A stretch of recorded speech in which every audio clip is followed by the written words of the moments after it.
সোনাতলি বনে টোনা তার দুই স্ত্রী টুনি এবং মুন্নিকে নিয়ে বসবাস করত। টোনার একটা গাভী ছিল। সে গাভীর দুধ দহন করে বাজারে বিক্রি করে যা টাকা পেত তাই দিয়ে দুই বউকে নিয়ে টোনার দিন কাটতো। বড় বউ, ছোট বউ, আমি গাভীটাকে নিয়ে উত্তরের বনে যাচ্ছি, কেমন? আমাদের বনে তো তেমন কোনো ঘাস নেই। আমি শুনেছি উত্তরের বনে নাকি অনেক ঘাস আছে, তাই আমি গাভীটাকে নিয়ে গেলাম ওকে একটু সবুজ সবুজ ঘাস খাইয়ে আনি। ঠিক আছে, যাও, তবে একটু চোখ কান খোলা রেখো। শুনেছি ওই উত্তরের বনটা নাকি খুব একটা ভালো নয়। তাড়াতাড়ি ফিরে এসো, কেমন? ওফ দিদি, তুমিও যে কি বলো না, যাওয়ার সময় অলক্ষণে কথা বলছো। এত এত পাখিরা ওই বনে যায়, কই তাদের কারোই তো কিছু হয় না, আর টোনা গেলেই ওর বিপদ হবে। যত সব বাজে কথা। টোনা, তুমি দিদির কথায় কান্না দিয়ে যাও তো। তুমি যতক্ষণ এখানে থাকবে দিদি তোমাকে ততক্ষণ এসব কথাই বলবে। এখন তুমি যাও তো, যাও। টোনা আর কথা না বাড়িয়ে গাভীটাকে নিয়ে উত্তরের বনে চলে যায়। নে নে, বেশি করে ঘাস খেয়ে নে, আর ততক্ষণে আমি এই গাছের গোড়ায় বসে থাকি। পেট ভরে খাবি কিন্তু, কেমন? এই বলে টোনা সেখানকার একটা গাছের নিচে বসে বিশ্রাম নিতে থাকে, আর গাভীটি ঘাস খেতে থাকে। এদিকে টোনা যে গাছের নিচে বসেছিল সেই গাছে একটা পেত্নী থাকতো, কিন্তু সেই পেত্নীকে টোনা কিছুতেই দেখতে পায় না। আজ আমার জব্বর ঘুম হয়েছে, কিন্তু ঘুম থেকে উঠেছে অনেক ক্ষুধা পেয়েছে। আমি কি খাই এখন, কি খাই? এসব কথা বলে ডাইনি নিচের দিকে তাকায়, আর নিচে তাকাতেই দেখে নিচে একটা পাখি আর একটা গাভী। আরে বাহ, এ তো দেখি মেঘ না চাইতেই জল। আমাকে আর কষ্ট করে খাবার খুঁজতে যেতে হবে না। এই গাভী আর এই পাখিকে খেয়ে আমি আমার পেট ভরাবো। এইসব কথা বলে পাখিটি নিচে নেমে আসে, আর টোনা কিছু বুঝে ওঠার আগে টোনাকে ধরে খেয়ে নেয়। এরপর টোনার গাভীকেও খেতে থাকে। গাভীর মাংস ডাইনি ছিঁড়ে ছিঁড়ে খেতে থাকে। এইসব কাহিনী আড়াল থেকে কাকলিয়ার যজ্ঞ কাক দেখতে পায়। এ কি সর্বনাশ! গাভীটা তো টোনা দাদা আর তার গাভীটাকে খেয়ে ফেলেছে। এখন এখন কি হবে?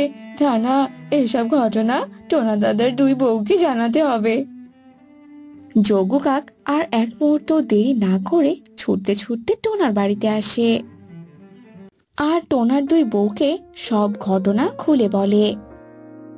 এসব তুমি কি বলছো যজ্ঞ দাদা? আমাদের আমাদের স্বামীকে কিনা ডাইনি খেয়ে ফেলেছে। আমি আমি আগেই টোনাকে বলেছিলাম সাবধান থাকতে। আমি টোনাকে কতবার করে বলেছিলাম টোনা, উত্তরের বনটা ভালো না। তুমি তুমি আমার কথা কেন শুনলে না টোনা? হায় হায়, এখন আমাদের দুই বউয়ের কি হবে? ওই গাভীটাকেও তো ডাইনি খেয়ে নিয়েছে। টোনা, ফিরে এসো টোনা। এখন এখন আমাদের কি হবে টোনা? এখন আমরা কি করে চলবো দুই বউ? টনি দিদি, মুন্নি দিদি, তোমরা শান্ত হও, আর কেঁদো না। টোনা দাদার কখনোই ফিরে আসবে না। ঈশ্বরের উপর ভরসা রাখো, দেখো ঈশ্বর একদিন তোমাদের ঠিক সাহায্য করবেন। এরপর যজ্ঞ কাক দুই বউকে সান্ত্বনা দিয়ে সেখান থেকে চলে যায়। আর এভাবেই বেশ কয়েকদিন কেটে যায়। দুই বউয়েরই অনেক কষ্ট শুরু হয়। দিদি, দিদি, এভাবে আমরা আর কতদিন হাত পা গুটিয়ে বসে থাকবো? এভাবে থাকলে যে আমাদের না খেয়ে মরতে হবে দিদি। এভাবে বসে থাকলে তো আমাদের কেউ ঘরে খাবার দিয়ে যাবে না দিদি। চলো আমরা দুই বউ মিলে বনের বাকি পাখিদের বাসায় ঝিয়ের কাজ করি। এছাড়া যে আমাদের আর কোনো উপায় নেই গো। টুনি আর মুন্নি দুই বউ বাধ্য হয়ে বনের পাখিদের বাসায় ঝিয়ের কাজ করে। আর দুই বউ ঝিয়ের কাজ করে কোনো রকমে তাদের দিন কাটায়। একদিন কাজ শেষে দুই বউ বাড়ি ফিরছিল, এমন সময় মুন্নি রাস্তায় বলে, দিদি, ও দিদি, দেখো দিদি, রাস্তার মাঝখানে দুটো চারা গাছ পড়ে আছে। মুন্নি, চল, চারা দুটো আমাদের বাড়িতে গিয়ে আমরা রোপণ করি। রাস্তায় চারাগুলো পড়ে থাকলে তো এমনিতেই নষ্ট হয়ে যাবে রে, তার চেয়ে ভালো আমরা এই চারা গাছগুলোকে রোপণ করি। এরপর দুই বউ চারাগুলো তুলে নেয় আর বাড়িতে এসে তা রোপণ করে।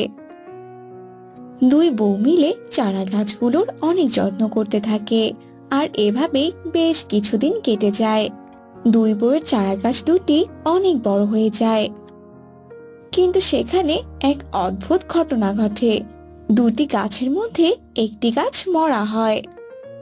একই দিদি, দুই গাছের মধ্যে তো একটি আপেল গাছ আর অন্যটি মরা গাছ।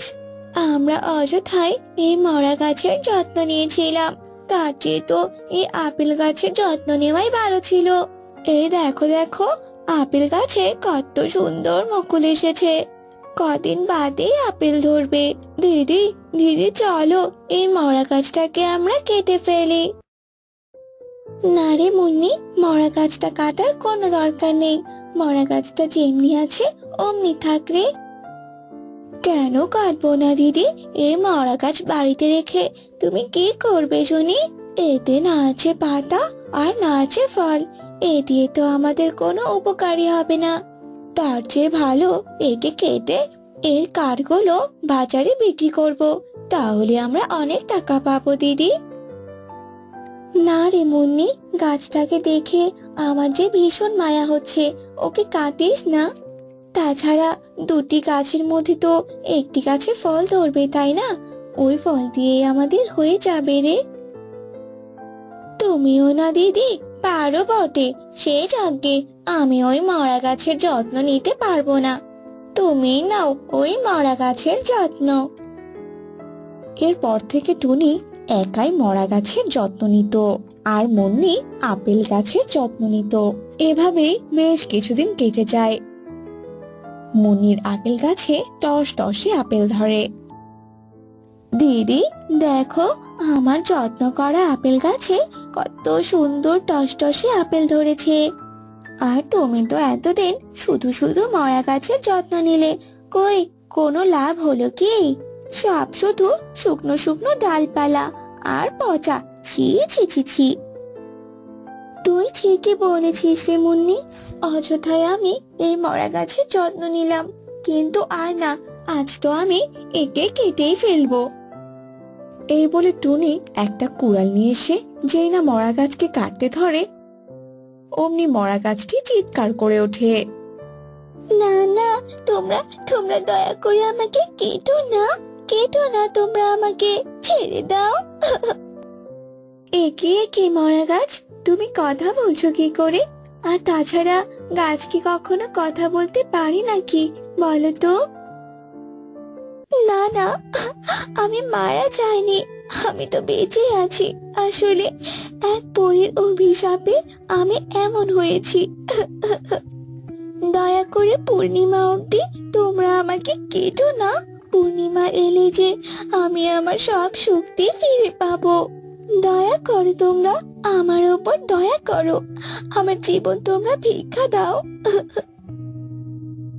মরা গাছের এমন কান্না দেখে দুই বউয়ের ভীষণ কষ্ট হয়।